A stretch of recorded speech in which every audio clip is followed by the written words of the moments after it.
Kwa hiyo mama, mtu ambaye hajui kuongea ndio anaruhusiwa kujikojolea? Yeye anaruhusiwa kujikojolea kwa sababu hajui kuongea, lakini wewe unajua kuongea. Ukibana unasema mama mkojo umenibana na kuvua na kukojoa. Sasa wewe unajikojolea mtu mzima ndo nini?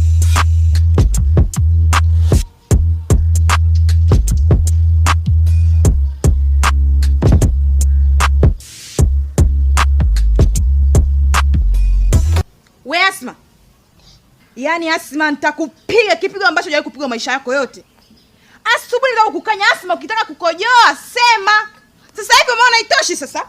Umeenda kujinyia kwenye kochi Kusema uweze kama unataka kunya?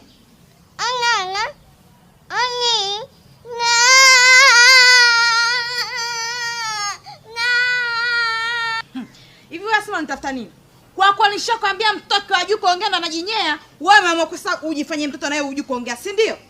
Haya mama, sema kwa tatizo gani tena hapa? Muulize mwanao. Wewe Asma unafanya nini tena? Yaani kanya jana kakojoa, nikamkanya, nikamwambia wewe unaongea. Huyu anafanya, mbona alifaa akijikojolea umwambie? Nikamwambia huyu akijikojolea hawezi kusema, ndio maana anajikojolea. Jana nikumwambia hivyo, leo kaenda kunya naye anajigeza mtoto. Yaani sasa huyu atakuwa unampiga kofi zito mpaka nasikia harufu ya damu. Wewe unamwambia maneno machache, maneno matupu hayatoshi, unampiga huyu.